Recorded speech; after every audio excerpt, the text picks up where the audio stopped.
دیکھیے میرا خیال سے سولوشن پر جانے سے پہلے تو جو ڈائگنوز کرنا ہے نا وہ سب سے زیادہ ضروری ہے. اس وقت جو جی سب سے بڑا پرابلم ہے وہ یہ ہے کہ ایک مس ٹرسٹ جو ہے وہ کریٹ ہو چکا ہے, جی اور یہ جو فاصلہ ہے بیسیکلی یہ عوام اور ریاست کے درمیان آ چکا ہے. ہمارے عوام اس وقت ریاستی اداروں پر اس طرح اعتماد نہیں کر سکتے اور نہیں کر پا رہے, اور یہ ود ٹائم خلیج بڑھتی چلی جا رہی ہے. شروع سے ہم کبھی بھی بہت اچھے حالات میں نہیں رہے, اور جو آپ نے بات کی کہ ہم دوراہے پر آ گئے, ہم تو ہمیشہ سے ہی دوراہے پر ہی رہے ہیں. ہمیشہ سے ہم نے یہی دیکھا ہے کہ ہم تاریخ کے نازک موڑ پہ کھڑے رہتے ہیں.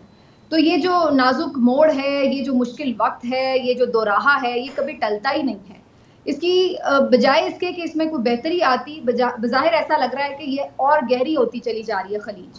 اور اب اس وقت یہ صورتحال ہے کہ آپ کسی بھی ادارے کے حوالے سے آپ عوام کا اعتماد چیک کر لیں, آپ کو پتہ چل جائے گا کہ عوام اس وقت آپ کی عدلیہ ہو, آپ کے افواج پاکستان ہو, آپ کی پارلیمنٹ ہو, آپ کے مختلف محکمے ہوں, کسی کے اوپر بھی اس طرح اعتماد نہیں کر سکتی. انہیں ہمیشہ اب ایک مس ٹرسٹ نظر آتا ہے, اور اس مس ٹرسٹ نے اب آگے بڑھ کر تھوڑی مزید جگہ لے لی ہے ڈس اپوائنٹمنٹ میں. ایک چیز ہوتی ہے کہ وقتی ہے کہ جی یہ کوئی اس وقت وزیر اعظم ہے, یہ شاید صحیح کام نہیں چلا رہے تو اس لیے ان کے حوالے سے کوئی مس ٹرسٹ ہے. اب پرابلم یہ آ چکا ہوا ہے کہ اب ڈس اپوائنٹمنٹ بن چکی ہے, یعنی لوگ مایوس ہونے لگے ہیں, اور خاص طور پر اس میں بڑی تعداد اب ہماری یوتھ کی ہے, جو زیادہ فکر والی بات ہے ہمارے لیے, کہ لوگ اب مایوس ہو رہے ہیں, ڈس اپوائنٹ ہو رہے ہیں کہ شاید یہ ٹھیک ہو ہی نہیں سکتا سسٹم کبھی بھی. اور اس کی ہمیں ایک واضح جو مثال نظر آتی ہے وہ یہ ہے کہ لوگ ملک چھوڑنے کو ترجیح دے رہے ہیں بڑی تعداد میں, اور جو نہیں چھوڑ سکتے آپ ویسے بھی سرویز کر لیں, آپ کو پتہ چل جائے گا کہ وسائل نہیں ہے کسی کے پاس, یا جس بھی وجوہات کی بنا پر مجبوریاں ہیں, کمزوریاں ہیں, نہیں جا پا رہے لیکن جانا چاہتے ہیں. تو یہ وجہ کیا ہے ایسی, آخر ایسا کیا ہو گیا اس ملک میں کہ لوگ اتنے ڈس اپوائنٹ ہو گئے؟ جی کرن آپ کی طرف آؤں گا. یہ بتائیں کہ ایک کانٹریکٹ ہے عوام اور ریاست کے درمیان, اور آرٹیکل 1-38 کا جب ہم اسٹڈی کرتے ہیں تو ایلیمنیٹ ربا ایز ارلی ایز پاسبل ابھی تک نہیں آیا. سوشو اکانومک جو جسٹس ہے, تعلیم, صحت, روزگار, وہ نہیں مل رہا. جیسے سمینہ نے کہا برین ڈرین ہو رہا ہے, لوگ باہر جا رہے ہیں. یہ فالٹ لائنز ہیں, کون ذمہ دار ہے اور اس کو کیسے اوور کم کیا جا سکتا ہے, برین ڈرین بھی رکے اور پاکستان جو ہے وہ آگے بڑھے؟ بہت شکریہ آپ کا, السلام علیکم. بہت شکریہ اس بات کا کہ آپ نے اپنے پروگرام میں مدعو کیا سر. بیسیکلی مسئلہ یہ کہ ہمارے پاس ہر چیز کا واحد حل جو ہے وہ قانون پر عمل درآمد ہے, آئین پر عمل درآمد ہے. لیکن افسوس کا مقام پچھلے جتنے سالوں سے ہم چلے آ رہے ہیں اور ہم مستقل جب بات کر رہے ہوتے ہیں, گفتگو کر رہے ہوتے ہیں, تو ہمیں جہاں جو کمی دکھائی دیتی ہے وہ آئین پر اور قانون پر عمل درآمد کی کمی دکھائی دیتی ہے. اب وہ چاہے دہشت گردی کا مسئلہ ہو, چاہے وہ معیشت کا مسئلہ ہو, چاہے وہ ریاست کا مسئلہ ہو, چاہے وہ سیاست کا مسئلہ ہو, یہ تمام مسائل ایک ہی چیز میں حل اس کا نظر آتا ہے, اور وہ ہے آئین اور قانون پر عمل درآمد. اگر آپ موجودہ حالات میں دیکھ لیں تو آئین اور قانون پر عمل درآمد کرتے ہوئے جس کا جو حق بنتا ہے اسے دے دیا جائے. لیکن آپ کسی بھی سچویشن میں دیکھیں تو ہمارے پاس سب سے بڑا فالٹ ہی یہی نظر آتا ہے. اور اگر ہم اپنے سیاستدانوں کی بات کرتے ہیں تو وہاں پر بھی سب سے بڑا فالٹ ہمیں یہی نظر آتا ہے کہ سب نے اگر سیاست بھی کی ہے تو اپنے اپنے مقاصد کے لیے کی ہے. سمینہ صاحبہ آپ کی طرف جاؤں گا کہ پھر حل کیا ہے؟ ایک طرف افواج پاکستان قربانیاں دے رہی ہیں, ایک فرنٹ پہ عوام غربت کی چکی میں پس رہے ہیں, ایک عام آدمی بل دینے کے لیے اپنے آرگنز کو بھی بیچنے پہ مجبور ہو رہا ہے. وہ کچن چلائے گا, بل دے گا, گھر کا کرایہ بھرے گا, تو ڈیلی کموڈیٹیز بھی وہ مشکل سے بھر رہا ہے, اور سانس لینے پہ ٹیکس باقی رہ گیا. تو پھر عوام کی حالت زار دیکھیں, اشرافیہ جو ہے وہ اپنے اثاثے بنا رہے ہیں, تو اس حوالے سے آپ کیا کہیں گی؟ اس کا حل تو بڑا سمپل ہے, اور بالکل صحیح کرن نے کہا کہ آئین اور قانون پر عمل درآمد سب سے بہترین حل ہوا کرتا ہے ہمیشہ. کیونکہ جب ہم اس طرف لگ جاتے ہیں نا کہ جو بھی مخالف آواز آئی اس کو برداشت نہیں کرنا, اس کو کچلنا ہے, تو وہیں سے پرابلم کا آغاز شروع ہو جاتا ہے. بھائی ایک جمہوری معاشرہ ہے آپ کے ملک میں, آپ بہت سارے آئیڈیاز کے ساتھ آتے ہیں, کچھ لوگ آپ کے آئیڈیا سے اختلاف کرتے ہیں, کچھ آپ کے آئیڈیاز کو سپورٹ کرتے ہیں. اگر آپ کے آئیڈیا سے کسی نے اختلاف کیا ہے تو آپ کاؤنٹر نیریٹو دیتے ہیں. اگر کوئی اپنا نیریٹو لے کے آیا ہے تو آپ اس کا بیانیے کا جو مقابلہ ہے وہ بیانیہ کر سکتا ہے, اپنا بیانیہ دیں تاکہ وہ آپ کے بیانیے سے قائل ہو کر اسے ایکسیپٹ کرے. جی یہ جو بات ہے نا, یہ بات میں صحیح کہتی ہوں کہ یہ ہر کسی کی اپنی پالیٹکس ہو سکتی ہے, کوئی بھی جماعت شاید نہیں ہو, یہ بھی مان لیتے ہیں, سب ٹھیک ہے, سب کی اچھی باتیں بھی ہوں گی, سب کی بری باتیں بھی ہوں گی. ٹھیک ہے, ٹھیک ہے, لیکن لیٹ دا پیپل ڈیسائیڈ. میں آپ کی طرف آتا ہوں دوبارہ. ہمیں مجھے وائنڈ اپ کر لینے دیجیے ڈاکٹر صاحب, کہ لیٹ دا پیپل ڈیسائیڈ, لوگوں کو ووٹ کے ذریعے یہ طے کر لینے دے کہ کون سی جماعت کا ایجنڈا ٹھیک ہے یا نہیں ٹھیک ہے. یہ ہم اپنے طور پر یہ ڈیسائیڈ نہ کرنے بیٹھ جائیں کہ کون صحیح ہے اور کون غلط ہے, اور ہم نے دوسری بات سننی ہی نہیں. جی تھینک یو.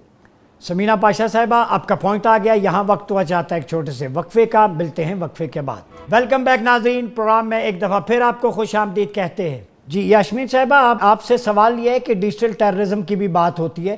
کل D G I S P R کی پریس کانفرنس بھی ہے. یہ سائبر فرنٹ پہ اس کو کیسے ڈیل کیا جائے؟ نوجوانوں میں ایک وینمس سٹف بھر رہا جا رہا ہے. تو سمینہ کے بقول ان کو آپ کچل نہیں سکتے, تو پھر وے فارورڈ کیا ہے؟ کیا ان کو قومی دھارے میں لائیں, کوئی ٹریننگ کریں, مسکنسیپشنز دور کریں, اس کا وے فارورڈ کیا ہونا چاہیے؟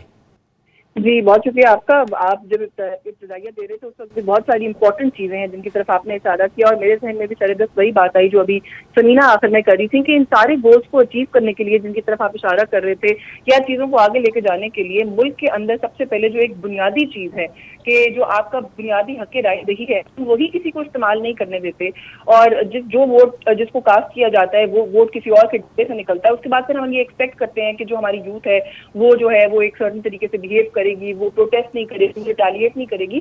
میرا خیال ہے کتنی دہائیاں بیت گئی ہیں اس ملک کو بنے ہوئے, اور اس ملک کی سیاست کی تاریخ کو اگر اٹھا کے دیکھیں, ہمارا پیٹرن ویسے کا ویسا ہے, وہ تبدیل نہیں ہوتا. تو فرسٹریشن جو وہ لاوا جو ہوتا ہے نا, وہ پک رہا ہوتا ہے کہیں نہ کہیں, اور پھر وہ کہیں نہ کہیں جا کر پھٹتا ہے. ایک تو یہ بات.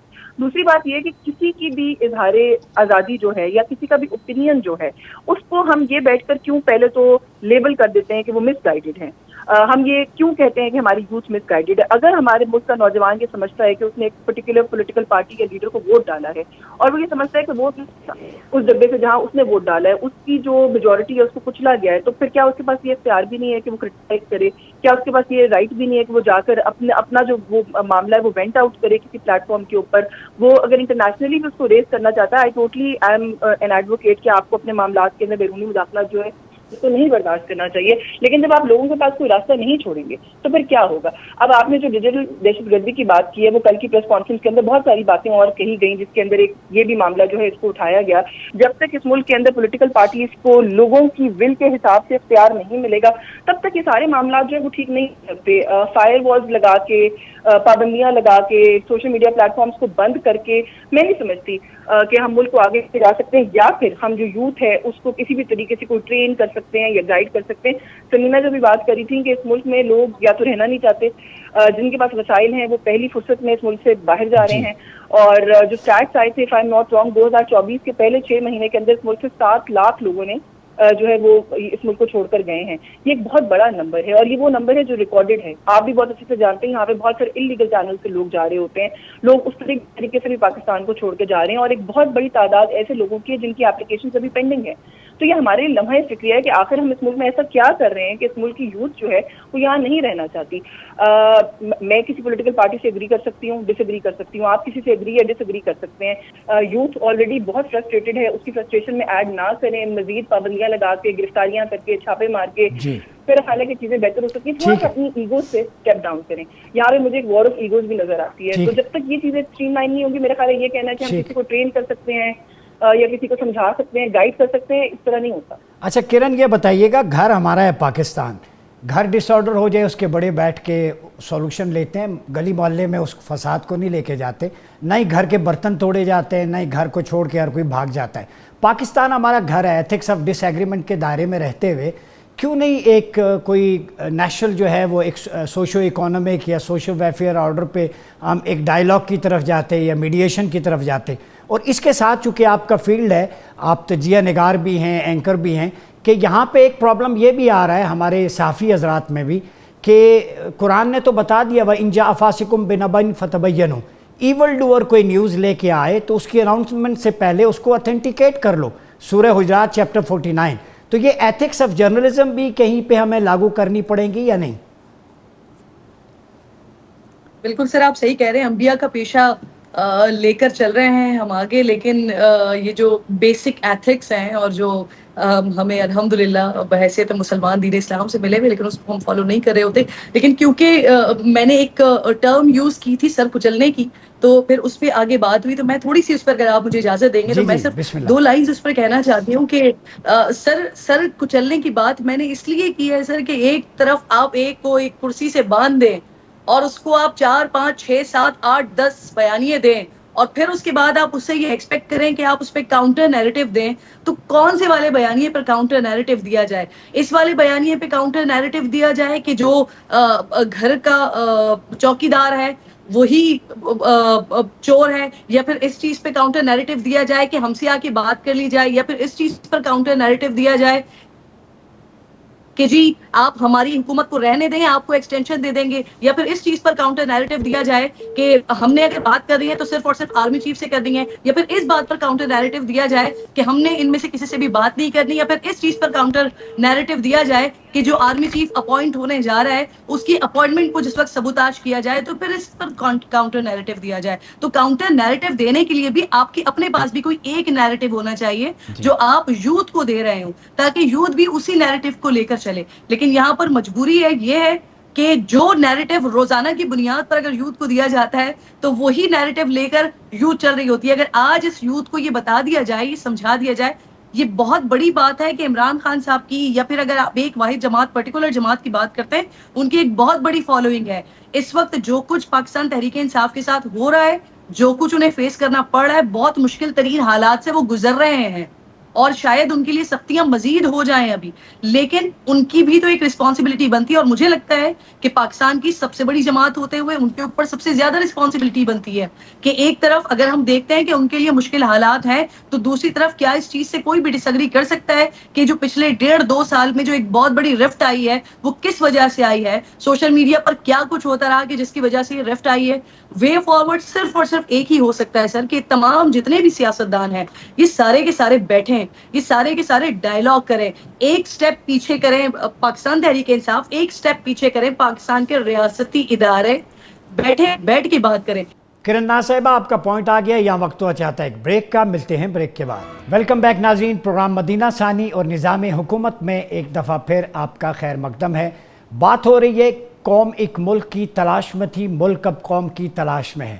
وہ قوم، وہ ملک کے مسائل جن گمبھیر صورتحال سے ابھی دوچار ہیں، چاہے ملٹری فرنٹ ہو، چاہے مذہبی شدت پسندی ہو، سیاسی ناہمواری ہو، معاشی ہو، ان سب مسائل میں گھرا پاکستان وہ کسی سنہرے مستقبل کی طرف دیکھ رہا ہے. کسی شاعر نے کیا خوب کہا تھا، اے خاک وطن اب تو وفاؤں کا صلہ دے، میں ٹوٹتی سانسوں کی فصیلوں پہ کھڑا ہوں. تو پروگرام میں ایک دفعہ پھر آپ کا خیر مقدم کرتے ہوئے اپنے مہمانوں کی طرف چلتے ہیں. ہمیں جوائن کیا ہے نادیہ مرزا صاحبہ نے، جو سینئر تجزیہ کار اور صحافی ہیں. نادیہ مرزا صاحبہ، یہ بتائیں کہ عسکری فرنٹ پہ، جو ملٹری فرنٹ پہ دہشت گردی، شدت پسندی کا مقابلہ افواج پاکستان کر رہی ہیں، مگر دوسری طرف تان و تشنی کے نشتر بھی انہی کی طرف برسائے جاتے ہیں. تو یہ تو حکومت کا کام ہے معاشی نظام کو بہتر کرنا، ڈیلیور کرنا. ساری توپوں کا رخ ایک ہی طرف کیوں ہوتا ہے؟ Thank you very much. آپ بالکل درست فرما رہے ہیں کہ فوج بڑی قربانیاں دے رہی ہے، ڈے فرسٹ سے دے رہی ہے. تمام آپریشنز میں دیکھے ہم نے، اور ایک ایون سوات آپریشن سے لے کر، اس سے پہلے سے لے کر میں نے سوات آپریشن کور کیا ہے، آئی واز دیئر، اور میں نے وٹنس کیا ہے کہ فوج نے جو قربانیاں دی ہیں، جس جاں فشانی سے انہوں نے کام کیا ہے. لیکن دیکھیں، آپریشنز کے لیے صرف ہمیں ریاستی مشینری یا صرف فوجی طاقت کا استعمال کافی نہیں ہوتا کسی بھی آپریشن کے لیے، یا کسی بھی آپ ایک نیریٹو بلڈنگ کہہ لیجئے، کسی بھی پلان کو ایگزیکیوٹ کرنے کے لیے. سب سے جو پہلی چیز ہے وہ ہے عوامی رائے کو مستحکم کرنا، عوامی رائے بنانا، ایک narrative building. That is very very very important. اور آپ کو یاد ہوگا کہ جب نیشنل ایکشن پلان بنا تھا تو اس میں یہ چیز تھی، نیریٹو بلڈنگ اس کا ایک اہم جز تھا. اب یہ حکومت وقت کا کام ہے، یہ فوج کا کام نہیں ہے نیریٹو بلڈنگ. فوج کا کام ہے آپریشن کرنا. فوج کا کام جو ہے وہ اپنی مکمل دیانتداری کے ساتھ، مکمل قربانی کے ساتھ، مکمل جانفشانی کے ساتھ وہ اپنا ادا کر رہی ہے. لیکن اصل میں جو پولیٹیکل گورنمنٹس ہوتی ہیں، جو ڈیموکریٹک گورنمنٹس ہوتی ہیں، ان کا کام ہوتا ہے ایک نیریٹو بلڈنگ کرنا. اب مسئلہ یہاں پر یہ ہے، اور پھر عوامی سپورٹ، ان کو سارا مسئلہ یہ ہے کہ کیا ان حکومتوں کو عوامی سپورٹ حاصل ہے. یہاں پر آ کر جو ہے نا ایک بہت بڑا سوال لگ جاتا ہے. کیوں ہم جب ڈیموکریسی کی بات کرتے ہیں تو ہم یہی بات کرتے ہیں کہ جب آپ اکثریت کے ساتھ لے کر آتے ہیں اور آپ کو عوامی سپورٹ ہوتی ہے، آپ پر لوگ یقین کرتے ہیں، آپ پر لوگ اعتماد کرتے ہیں، پھر وہ آپ کی بات سنتے ہیں کہ جی اگر وہ ایک ہم سے قربانی بھی مانگ رہی ہے کیونکہ وہ آپ کی الیکٹڈ لوگ ہیں، آپ کے الیکٹڈ لوگ آپ کے حکمران ہیں، اگر وہ آپ سے قربانی ڈیمانڈ کر رہے ہیں یا آپ سے کوئی بھی چیز ڈیمانڈ کر رہے ہیں تو آپ خندہ پیشانی سے اس کو سنتے ہیں. لیکن یہاں پر اصل مسئلہ یہ کہ حکومت کی ناکامی ہے، یا ہرگز فوج کی ناکامی تو کسی صورت ہو ہی نہیں سکتی. فوج کو نیریٹو بلڈنگ حکومت کا کام ہے. اب اگر سیاسی حکومتوں کے پاس وہ پبلک سپورٹ یا لوگوں کی عوام کی سپورٹ نہیں ہے تو یہ ایک بہت بڑا لمحہ فکریہ ہے. دیکھیے پہلے دن سے اس کو کنٹروورشل بنانے کی بات ہونے شروع ہو گئی عزم استحکام کو. اس کی وجہ کیا تھی؟ اس کی وجہ یہ تھی کہ ایک اعلان ہو گیا، نہ یہ معاملہ پارلیمنٹ میں گیا، نہ یہ معاملہ اے پی سی میں گیا، نہ کسی سیاسی جماعت کو آن بورڈ لیا، نہ اپوزیشن کو آن بورڈ لیا. کوئی بھی جب بات ہو کہ کیا وہ چاہے گی کہ اس ملک میں امن نہ ہو، لیکن سارا معاملہ یہ ہے کہ یہ معاملہ دھونس اور دھمکی سے اور صرف اعلان کر دینے سے، صرف تانے دے کر اپنی بات منوانے سے نہیں ہوں گے. آپ دیکھیں خوب صوبہ خیبر پختونخوا جو اس وقت سب سے زیادہ افیکٹو صوبہ ہے اور سب سے زیادہ آپریشن کہہ لیجئے یا جو بھی آپ اس کو نام دے لیجئے اس کی اشد ضرورت نہیں پر ہے، لیکن وہاں پر جو حکومت ہے کیا کسی نے آن بورڈ لیا؟ اگر وہ کہتے ہیں جی کوفی صاحب کہتے ہیں کہ جی مسودہ علی امین گنڈا نے سائن کیا تو کیا وہ مسودہ پبلک کیا جا سکتا ہے؟ کیا بعد میں کوئی اے پی سی بلا کے دیکھیں نیشنل ایکشن پلان آپ کو یاد ہوگا اے پی ایس کا واقعہ ہوا تھا آرمی پبلک اسکول کا سائنہ پشاور جس کو ہم یاد رکھتے ہیں. جی آپ کی جو بھی کہے حکمت عملی تھی اور ایک پازیٹیو اپروچ تھی، ایک ویژن تھا. انہوں نے تمام، جبکہ پی ٹی آئی اس وقت 126 دن کا دھرنا دیے بیٹھی تھی، 126 دن کا دھرنا ختم کر کے اس اے پی سی میں شریک ہوئی تھی. کیا اس وقت جو ہے وہ اپوزیشن کم تھی؟ کیا اس وقت کیا کچھ نہیں ہوتا تھا؟ گو نواز گو کہ کتنی بڑی تحریک چل رہی تھی. لیکن بہرحال جب ایک قومی معاملہ آیا، ملک کی سلامتی کا، قومی سلامتی کی بات آئی تو سب ایک ٹیبل پر بیٹھے. قومی بیانیے کی بالکل ضرورت ہے. میں اسی بات کو لے کے آگے بڑھوں گا. سمینہ پاشا صاحبہ آپ کی طرف آتا ہوں. ایک ذرا ڈیفرنٹ چیز ہے، ہمارے ہاں ایک سائیکی ہو گئی ہے کہ کوئی بھی حکمران چاہے کوئی بھی ہو، میں نام نہیں لیتا، برانڈڈ سوٹ، برانڈڈ پرس پہن کے اور اچھی خوشبو لگا کے کسی غریب کو گلے لگانے سے اس کی بھوک تو نہیں مٹتی. 2-4 سیلفیاں لے کے تو ہم وائرل کر دیتے ہیں کہ آج فلاں صاحب آئے، بچوں میں غریبوں میں گھل مل گئے اور امداد بھی چلیں دے دی.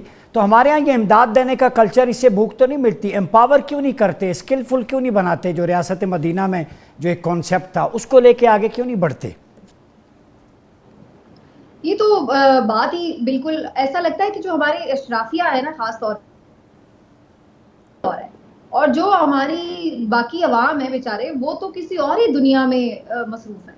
تو وہ کوئی آپ کمپیریزن ہی نہیں کر سکتے کہ ان دونوں کا کوئی. اور خاص طور پر جو اس وقت ہماری ایک پولیٹیکل ایلیٹ ہے، رولنگ ایلیٹ ہے، اس کو اگر آپ دیکھیں تو ان کا تو کوئی تعلق واسطہ ہے ہی نہیں عوام کے ساتھ. ان کی انداز زندگی آپ دیکھیں، ان کے مزاج آپ دیکھیں، ان کے مسائل آپ دیکھیں، ان کا تو کوئی تعلق ہی نہیں ہے اس چیز سے کہ بھئی عوام بیچارے کن حالاتوں میں ہیں. ابھی آپ نے صرف میں ایک چیز کی اگزامپل دے دیتی ہوں، یہ بجلی کے بلوں پہ سب کتنے اس وقت پریشان ہیں. کیا حالت ہوئی ہوئی ہے لوگوں کی، رو رہے ہیں لوگ، چیزیں بیچ رہے ہیں. بجلی کے بلوں نے جان نکال کے رکھ دی غریب آدمی کی.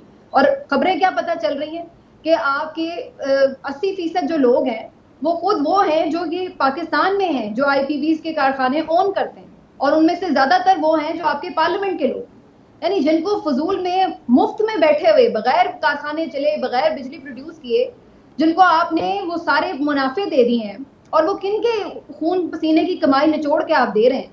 اور وہاں پہ ہم یہ ایکسپیکٹ کر رہے ہیں کہ یار ان کو ہمارا بڑا درد ہے، یہ جو اتنے لاکھوں کے جوتے پہن کے پھر رہے ہیں ان کو ہمارا بڑا درد ہے.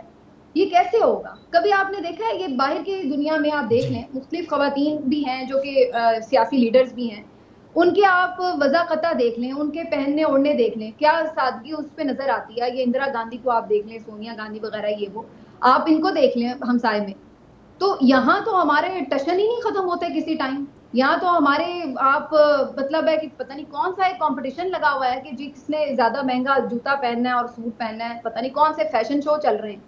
یہ حالات ہوتے ہیں ایسے ملکوں کے جہاں پہ بھوک اتنی ہے، جہاں پر ننگ اتنا ہے، جہاں پر آپ کا بچہ 2.5 کروڑ اسکول سے باہر ہے، اور وہاں پر حالت یہ ہے کہ آپ لوگوں کو اپنے 40 اسکواڈ چاہیے، پورے پروٹوکول کی گاڑیاں چاہیے، وہاں پر آپ کو اربوں روپے کی بجلی آپ کو مفت چاہیے, پیٹرول آپ کو مفت چاہیے. یہ اتوار ہوتے ہیں مانگنے, آپ باہر جاتے ہیں اور لوگوں سے آپ کہتے ہیں کہ جی ہماری مدد کریں, ہم بڑے مشکل حالات میں ہیں, اور وہاں جا کے ان کے ٹھاٹ باٹ دیکھ کے لوگ دوسرے ان کو دیکھ رہے ہوتے ہیں کہ یہ دینے آئے ہیں یا لینے آئے ہیں. تو یہ تو پتہ نہیں کون سا ایک مینٹالٹی ہے, اور یہ کون سا ایک عجیب و غریب سا موازنہ ہے, اس کا تو کوئی سمجھ سے ہی بات باہر ہے. جی جی. لیکن میرا خیال ہے کہ یہ اب کافی حد تک چیزیں ایکسپوز ہو چکی ہیں, اور اسی لیے تو میں نے جو شروع میں بات کی تھی نا ڈسکنیکٹ کی, وہ اسی لیے لوگ ان کو کیوں ان سے ڈسکنیکٹ ہو گئے, اسی لیے ہو گئے نا. وہ یہ سب چیزیں اب باہر آ چکی ہیں. آج جو یہ سوشل میڈیا بڑا برا لگتا ہے, وہ اسی لیے برا لگتا ہے نا, اس نے ہر چیز کھول کے رکھ دی, اس نے ہر چیز ایکسپوز کر دی ہے. پہلے تو وہی نیریٹو ہوتا تھا جو آپ پریس کانفرنس میں دے دیں, چاہے آپ اخبار میں چھاپ دیں, وہ بن گیا نیریٹو. جواب تو آگے سے کوئی آتا نہیں تھا, اخبار میں کالم لگتا تھا, کامنٹس تو نہیں ہوتے تھے. اب نیچے آپ ایک پوسٹ لگائیں, نیچے کامنٹس میں آپ کو پتہ لگ جائے گا آپ کا بیانیہ کدھر ایگزسٹ کر رہا ہے. تو دیکھیے اس سے گھبرانے والی بات نہیں ہے سوشل میڈیا سے کہ جی پتہ نہیں. اس پہ مجھے تھوڑا سا اگر آپ ڈاکٹر صاحب وقت دے دیں, کیونکہ اس پہ بہت بات ہوتی ہے. سوشل میڈیا سے کوئی گھبرانے والی بات نہیں ہے کہ یہ یوں ہو گیا, یہ یوں ہو گیا, ایسے ہو گیا, ویسے ہو گیا. فیک بھی آتی ہیں, مانتی ہوں میں, صحیح بھی آتی ہیں, یہ بھی بات ٹھیک ہے.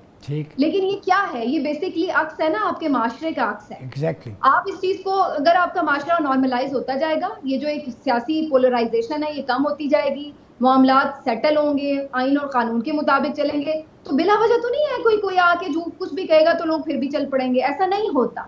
آپ سارے مل کے مجھے برا بھلا کہیں, اگر میری کوئی حرکت ہوگی تو ہی لوگ مانیں گے کہ ہاں بھائی اگر سارے اس کو غلط کہہ رہے ہیں تو کوئی وجہ ہی ہے. اگر آپ سارے مل کے کہتے رہے لیکن میں بات ٹھیک کر رہی ہوں, میں نے کوئی ایسی چیز نہیں کی, لوگ دیکھ سکتے ہیں, تو پھر لوگ کیسے آپ کی بات مان لیں گے کہ ہاں بھائی یہ اس کے پیچھے پڑے ہوئے ہیں, انہیں نظر نہیں آئے گا کیا؟ کون سے دور میں ہم جی رہے ہیں کہ ہم یہ سمجھیں کہ جی ہم جو مرضی کر لیں. یہی پی ٹی آئی تھی, اس کے اوپر بہت بات ہوتی ہے جن کا سوشل میڈیا بڑا اچھا ہے. یہی پی ٹی آئی تھی اپنی حکومت میں سارے ضمنی انتخاب ہار رہی تھی, کوئی نیریٹو نہیں بن پا رہا تھا. کیا وجہ تھی؟ یہی سوشل میڈیا تھا نا ان کا.